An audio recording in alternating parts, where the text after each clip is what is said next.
Good morning, good afternoon, or good evening, depending on where you are in the world, and welcome to this DevOps.com webinar, brought to you by TechStrong and Trilio. My name is Cody J. Brown. I'm the host of TechStrong Learning, and we have an exciting presentation for you this afternoon. First, I do have a couple of housekeeping notes to cover. So today's session is being recorded. If you miss any of our discussion, maybe you join us late or you have to leave us early, you can rewatch this on demand. That will be available shortly after we conclude our live session today. If you look at your right side of your screen, you'll notice a couple of tabs. We'll start with the chat tab, and that's where we want you to tell us where you're from, get to know your fellow audience members, or just let us know your thoughts throughout today's program. Jumping now to the Q&A tab, that is where we want you to send in all of your questions for Jeff today. So anything that you have at all, go ahead and send that in, and we'll address it toward the end of the program.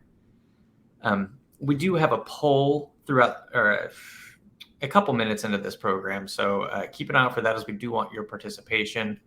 And if you check out the handouts tab, you'll see a couple of links and a couple of downloads there waiting for you. So the title of this webinar is Creating a Proactive Disaster Recovery Plan for Cloud Native Applications. And I'm joined by Jeff Ligon, Senior Solutions Architect at Trilio. Jeff, thank you so much for joining me. I'm going to let you take it from here. All right. Thank you, Cody. Yes. Hello, everyone. My name is Jeff Ligon, Senior Solution Architect here at Trilio. I've had a range of a background in the IT industry and the telecom industry. I've had a lot of experience building cloud native platforms, both in OpenStack, kind of before the Kubernetes world. And now I've had a lot of experience in Kubernetes over the last few years. So I have a lot of experience in building cloud native applications. So I wanted to talk to you today about, because I know a lot of companies out there are looking at moving applications to cloud native platforms. And so, what kind of things do you need to be, looking at to protect those applications? So we'll just kind of start with a slide, the rise of Kubernetes. I'm sure everyone has heard of this massive shift in the IT industry from, legacy monolithic applications to moving that to microservices and containers, and then container orchestration. And I've kind of heard the buzz term that Kubernetes has won the war on container orchestration. And so, we've seen a recent IDC quote saying that they estimate that by 2024, an estimated 70% of organizations will be building their production grade new applications on Kubernetes. And that's a massive increase from just 10% in 2020. So there's definitely a massive shift to Kubernetes going on right now. So, with that shift, it has different challenges of this different environment. Kubernetes is a different architecture. So you've got to look at why are these things why are these things important? So or the areas that you need to look at when you're moving to this new architecture. So the first is application uptime, making sure that application, which is driving your revenue, is up at all times. There's a migration and the cost and performance of moving applications, whether that's from an app dev test role. So when you're building applications and you need to move them around different dev environments, or if you're in production and maybe you're starting in on-prem, but you want to move to the public cloud to save cost, and you need to have some migration some migration challenges there of doing that. You might have some compliance and disaster recovery mandates for, showing that you have good backups and ways to recover your applications, maybe even in, certain amount of times, maybe some RTO targets that you're trying to hit.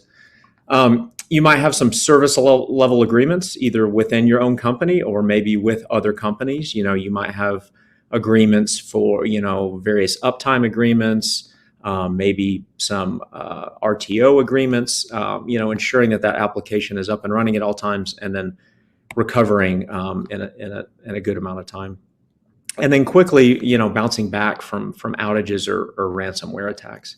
So these are, a lot of the challenges, that you face, in this new architecture. And as everyone knows, you can plan for have the best plan in place, but we all know that disaster is inevitable. It's going to happen. It can take many forms. So, ransomware, ransomware is something that has really taken off over the last 5 years. It seems, I'm reading headlines, it seems like every week of some major company that is, costs a lot of money, costs a lot of downtime, because of some ransomware attack. Infrastructure failures, even the biggest public cloud providers out there, you're constantly hearing them in the news of having, major region outages, where a whole half of a country or a whole country goes out. And these are very large companies that's what they do best. And even as good as they are, they're still going to have failures. And then, natural disasters. It's funny. I heard a new one last week. I always think of natural disasters as the floods, the hurricanes, these large water events that take out data centers. But this is a new one that's probably going to be happening a lot more in today's world. But the UK had a massive natural disaster cloud event related to the heat. The UK last week had record heat that they had never seen before, and their data centers weren't designed to handle that kind of heat. So I think it was both Oracle and Google Cloud had major outages because of data centers getting too hot and them having to shut down servers. So it's inevitable. You've got to have a plan for this, and just knowing that when disaster does happen, it takes time to recover from things. We've seen quotes that the average downtime of a ransomware attack is 22 days. Which is awful to think, because it's a lot of those companies that have those longer downtimes are the companies that really didn't plan for it, and they're kind of going through disaster recovery for the first time and realizing all the systems that they didn't know they had, or had a good plan in place for rebuilding from scratch. So it's definitely something that you've got to plan for the future. And the average cost of the downtime, $5,600 per minute. I mean, you can imagine that the 22 days, what that would cost an average company. And again, so just to expand out the math of that a little more, 1 hour of downtime costs on average of $300K, and then some numbers there just to show what the average cost, and how that cost is increasing as more workloads are being deployed, as more things are going into the cloud. The problem is only going to get worse. So the ability to recover from these disasters it's crucial to your success of your business. But how do you recover? So coming from a legacy, data protection, how things have been done in the IT industry for years, these are the three most common approaches. There's storage snapshots. All of the storage providers have some version of this for taking snapshots. But I just heard from a customer today, a large database deployment company, saying, snapshots aren't backups. That gives you just one piece of your application. But how are you going to tie those snapshots to the volumes, and then the volumes to the applications? It's more than just those snapshots.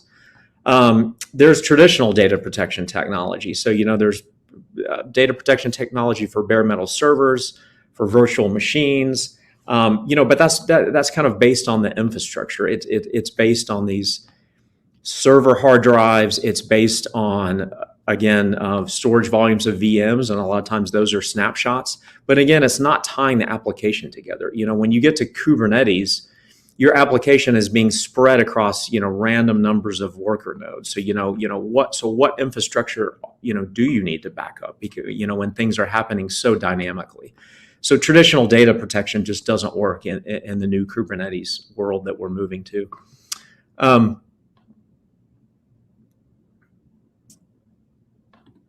then open source Open source tools. So there's various open source tools there for doing data recovery in Kubernetes, but there's limitations there. They kind of do and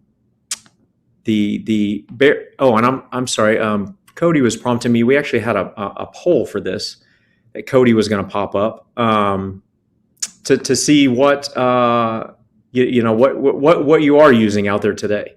And I apologize, Cody. I think we were supposed to do that poll at the beginning, but I think we can do it as we're talking. And you can answer more than once because some people are using multiple of these avenues. And so while you're answering that question, I'll just cover the last one. There's open source tools to do that both in the legacy environment and in the Kubernetes environment. But typically those, they kind of just, they do the bare minimum. In the Kubernetes world, there's not a UI that goes with it. There's no support. Your support method is the open source support model. You're posting on a forum and you're hoping for the best that somebody gets back to you. So these are some of the limitations. Other ones would, data loss. So if you're, you've got to worry about, how much data are you going to lose if some of these clusters go down or your volumes are going down. And then there's the complexity that I mentioned earlier. With Kubernetes is just by definition, it's more resilient, but it's more complex because it's handling things for you as far as where to spread that application across worker nodes. It's resiliency purposes so that if you lose one worker node, then the applications can be descheduled and rescheduled around the remaining worker nodes. But that's just an added complexity. How, from a programmatic point of view, are you going to track all those application pieces and, tie them to your persistent data and do all of that?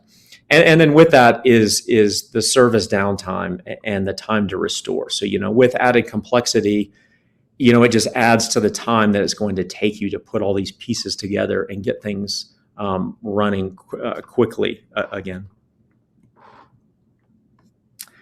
So what's the answer for this? So the answer for this is data protection needed to be re-architected for the cloud native universe. That's what Trilio has done. So Trilio's cloud native enterprise solutions, we think using this enterprise solution can improve your RTOs, your recovery time objectives, by up to 80% based on these legacy solutions. You're just restoring your app faster because you have schedules in place. Everything is planned out, that every piece of your application you're putting into Kubernetes is backed up on a schedule that you are defining based on your business objectives. You can then plan out your disaster recovery plans. Instead of some of those ransomware attacks that they had to recover for 22 days because they never went through a test of it before, you can test this out in advance. You can have some clusters ready to go for disaster recovery. Use Trilio to execute a disaster recovery plan, and see how that goes, and kind of practice for the inevitable. And then you can back this up to any cloud, any storage, anytime. So Trilio works across any distribution of Kubernetes that's been certified by CNCF. We work with any storage vendors out there.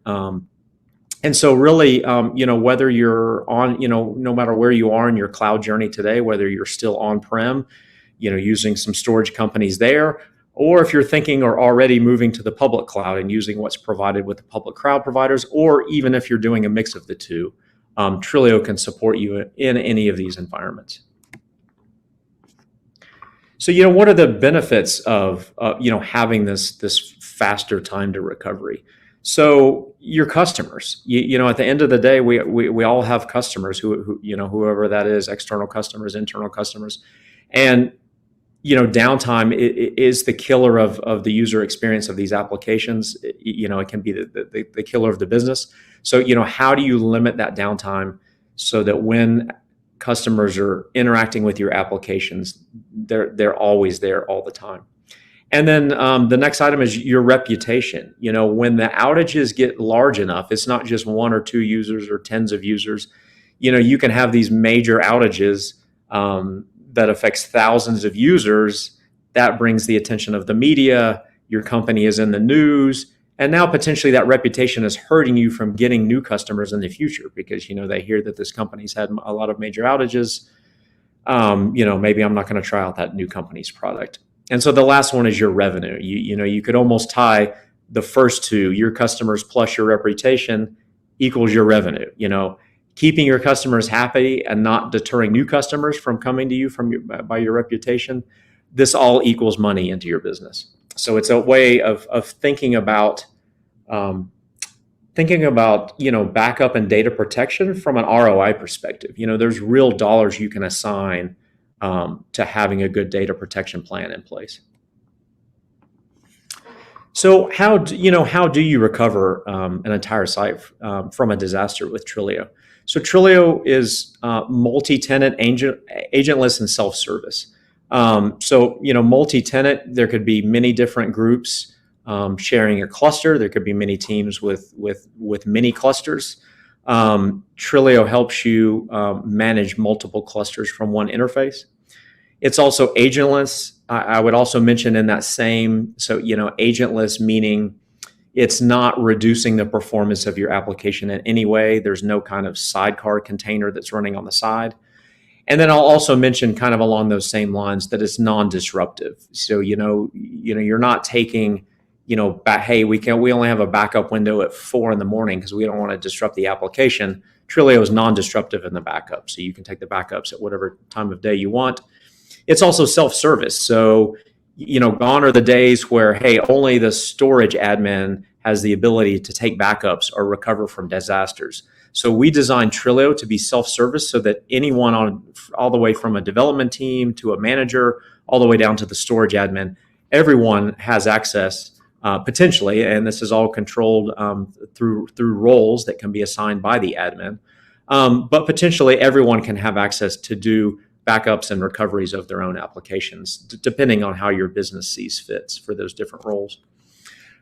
We have click-driven disaster recovery workflows. So, the last thing that you want to do in the time of disaster is, hunting through your CLI and your config files for all of the options that you've got to apply. We have an easy click-driven workflow. You can see from a UI your list of snapshots, your point-in-time recovery points. You're picking a cluster you want to go to. You're picking a namespace or set of namespaces. You're clicking go, and you're getting back up and running in a very short amount of time. And storage and cloud agnostic. So no matter what cloud you're using today, no matter what storage provider you're doing today, there's no vendor lock-in with Trilio. A part of the problem with tying your backup strategy to one storage vendor is a lot of the times that's not portable. A lot of the times they only support certain configurations on-prem, or maybe they only support some of the public cloud providers, but not all of them. With Trilio, it's completely agnostic to which cloud or storage you choose to deploy your applications on. And continuous backup. So this is actually some new features I'm going to talk about later in the presentation. But, the idea of, having this continuous backup of your application and potentially a continuous restore so that, any point in time, you're able to get back to quickly. So along those lines, let's talk about continuous restore. So this is a new feature that Trilio is introducing in the third quarter of this year. And so let's talk about the why. Why would you want continuous restore? So, you might be starting to get into multi-cloud strategies. A lot of people, choose one cloud and run with that for a while, but maybe you're starting to investigate multi-cloud. So this talks about, transferring your applications, and maybe not just once. Maybe you're doing it on a regular basis. Maybe you're doing some development on-prem and then you're migrating those to public cloud for production. So it might be something you want to do on a regular basis. So this just application mobility of being able to migrate between clouds. And then as we mentioned, it's always a demand on RTOs. Every IT organization is always looking for what's the lowest amount of time I can get to recover from a disaster. And so, what is this exactly? So what Trilio has built is the way to pre-stage data in target clusters. We have found in Kubernetes, there's two phases to the backup. There's the metadata phase and the persistent data phase. The metadata phase always goes really quickly. You're only dealing with small YAML files that are a few kilobytes in size. That part of the backup and recovery goes very quickly. It's the persistent data side that takes the longest amount of time. There's just a physics involved of having terabyte volumes moving from one place to another. So what Trilio is doing is we're saying, we recognize that there's always going to be a time that it takes for a set amount of storage to be transferred across a network from one location to another. So why don't we do that in advance? Let's pre-stage that persistent data in target clusters so that when you come time to restore, it's a very quick restore time. And as we said, we think we can improve on average about 80% over traditional data technology. So let's look in a little more detail about what this would look like. So on the left, what I'm showing here is you've got an application that's in a private cloud in one of your own data centers. And you've got a backup repository. It could be an S3 bucket, either on-site, or in the cloud. And so you're using Trilio to back that up. Trilio is writing that first application. So in this scenario, we're doing kind of you're deploying one application and then a second application and then a third application, but you want to have a way to deploy that or restore that to other clusters. So what we're doing is with continuous restore, we would take that backup that you've executed and we would then pre-stage that data. So in this case, I'm defining my backup plan to have 3 continuous restore targets, one in each of the public cloud providers, so one in Amazon, one in Google, one in Microsoft Azure. And so we're pre-staging that application data in those 3 clusters. So then it comes time to take a second application and you want to back up that application, or it could be an incremental backup of the first application. You're then writing that to the backup target. From there, the Trilio backup plan is taking over, pre-staging that data on the 3 cluster targets. The same thing with the last one. So now when it comes time to recover, so whether it's from a disaster, let's say something goes, your private cloud goes down and you want to have this public cloud as your disaster recovery plan, you would execute the disaster recovery restore and you would be up in action in minutes because we're just restoring the metadata. All those persistent volumes are already sitting there staged and ready to go. We're deploying that metadata. Kubernetes takes over from there, spins up pods, spins up services, connects those pods to those persistent volumes, and you're back in business.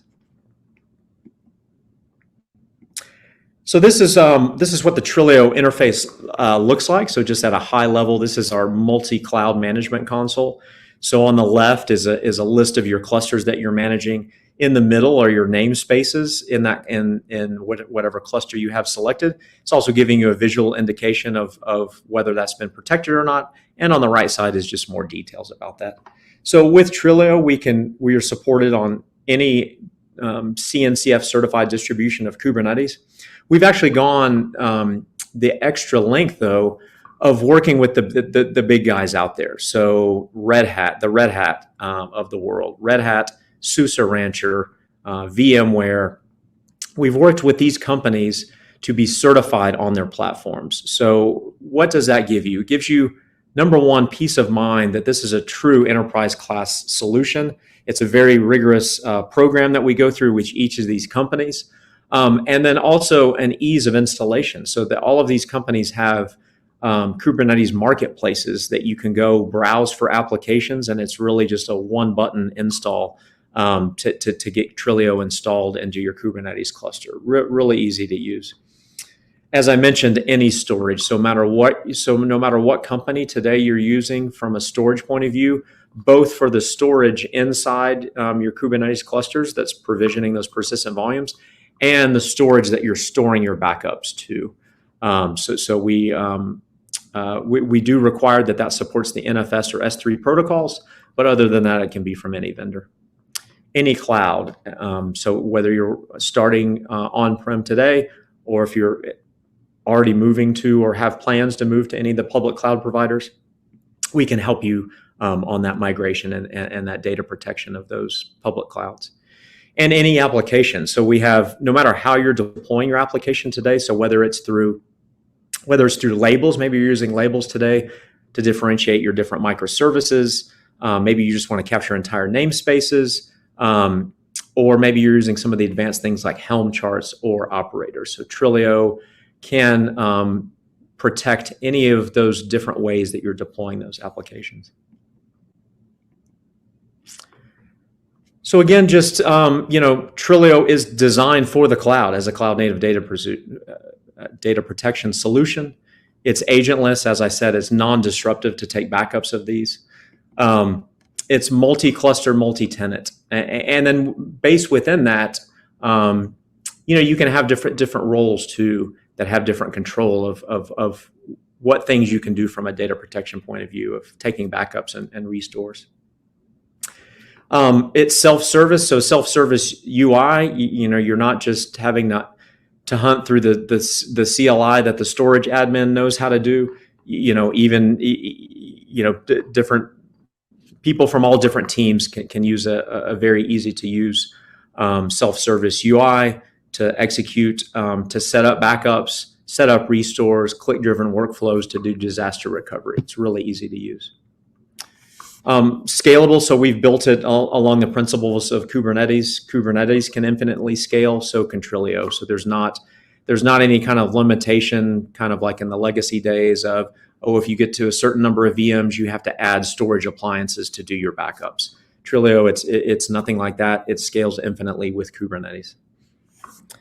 And open universal backup schema. So most of the other solutions out there on the market are from storage companies that want to lock you into their storage to keep you buying more of their storage. So therefore, they lock their backup files into proprietary formats as a way to keep you locked into their licenses. Trilio doesn't believe that. We believe that the data should be your own data stored in an open format. So you can always read your data stored in that open format. It also gives the ability, for some enhanced functionality. So such, possibilities as, maybe you've got something running in production and there's another team that wants them to do some analysis of that application, but they don't want to touch the production system. You could take a backup, point that team to your backups and say, hey, just pull down that backup, either the files or deploy it into a development cluster. And then you can do, any kind of analysis or experimentation on that backup because we are using those open formats. And again, across, no matter what you're using today, across public cloud, private cloud, hybrid cloud, across various containers, and across, different Kubernetes infrastructures, Trilio is designed to work across the entire ecosystem. All right, thank you, everyone. And if you'd like to hear more, we didn't have time for a demonstration today, but if you'd like to see a demonstration of our product, you can visit trilio.io to schedule a demo for your organization. You can also download a free trial. So Trilio is free to install and try on your clusters if you want to give it a try yourself to see how it works for your organization. That would be great. All right, thanks everybody. All right, Jeff, thank you so much. We did receive a couple of questions, so let's start taking it from the top. Okay. So can the continuous restore feature you talked about be used for more than DR, such as test or dev? Yes, it can. So, I think, and that's why I was trying to highlight some of these application migration capabilities. This webinar is kind of about disaster recovery, but that continuous restore can be used for more than just disaster recovery. That scenario I described was, hey, those 3 clusters are for the purposes of recovering from a disaster, but just as easily that continuous restore could be for app dev purposes, having different development environments. Maybe you have a 3-tiered system where you have dev environments that then push to staging environments to maybe do some smoke tests or some other, testing before you go to production. So you could automate that process with Trilio and continuous restore. So actually, as a new build gets done in dev, that automatically gets pushed to your staging environment until you feel comfortable about pushing that into production. So it could also be used for application mobility. Great. So can the roles and permissions be customized based on the user? Yes, they can. So Trilio, part of being cloud native and Kubernetes native is we follow the role-based access control principles of Kubernetes, the RBAC principles. And those RBAC principles state it's a method for assigning different users to have different, access to different resources within the Kubernetes clusters. Trilio follows that same model. So as an example, if you have a limited user that only has access to one namespace, and he's been told, to only deploy his applications into that one namespace, and he can't see the rest of the cluster, he can still access the Trilio console. But when he logs in with his kubeconfig file that has those limited RBAC roles, then he will only see that one namespace in Trilio, and then have access to perform backups of his application in that one namespace. You could actually take it another level higher, which is you could actually use role-based access control to limit particular Trilio resources. So as an example, I mentioned targets or something that's kind of external to the cluster. So, maybe you want to limit your clusters that your limited users don't really have visibility of things outside the cluster, such as backup targets. So maybe you set it up that only the backup admins have the ability to create and delete backup targets. But then the users can see them, list them, and use them in their backup plans. And then the users can use all the other Trilio functionality for creating backup plans and recovering their applications. So multiple ways of doing that. Awesome. So on the topic of clusters, is there a limit to the number of clusters Trilio can manage? So that there is not. So now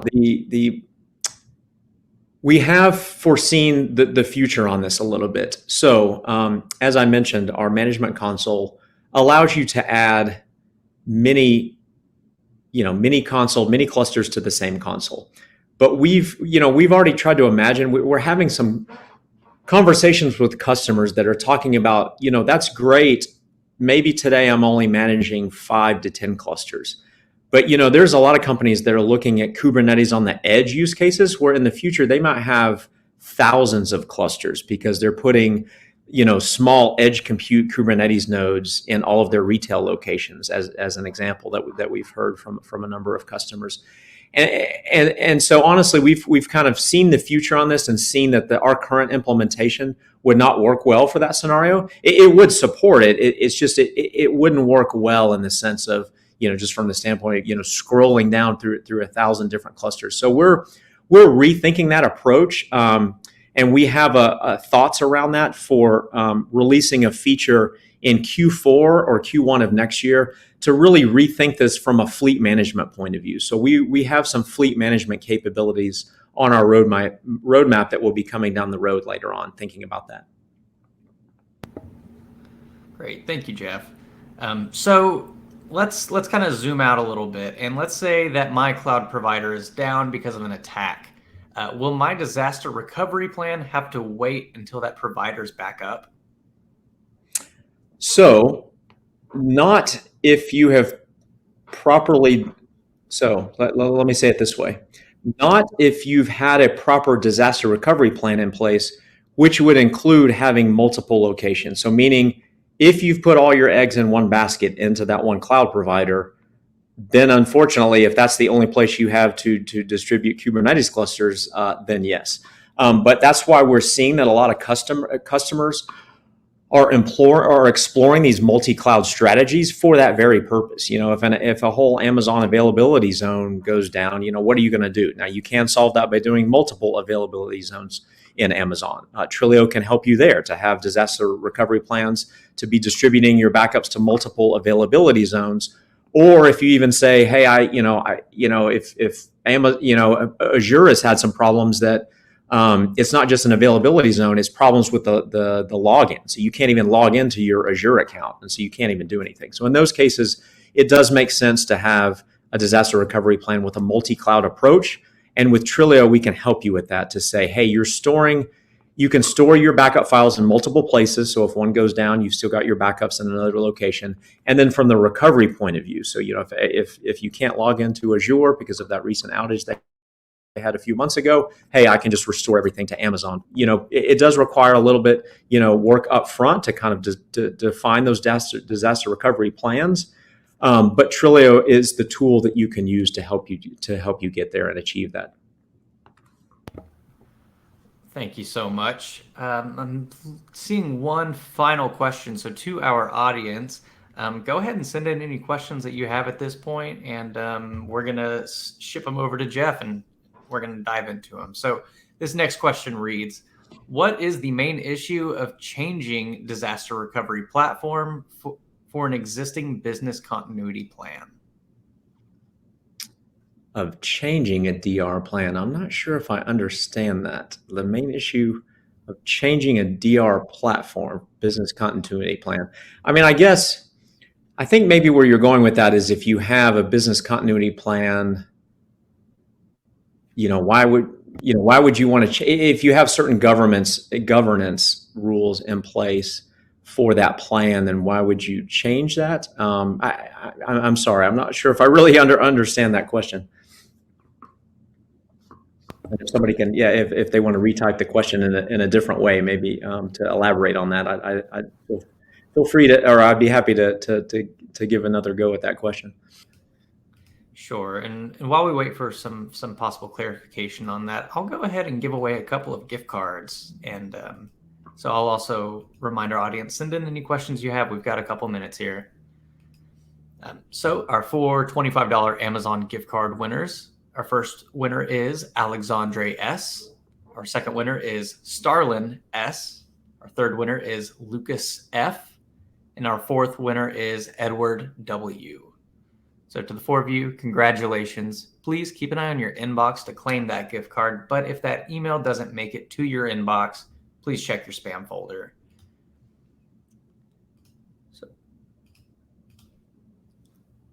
All right, so I'm not seeing any clarification from that specific asker, so we can be sure to get that information over to you post-webinar, and maybe we can have you touch base with them after the fact.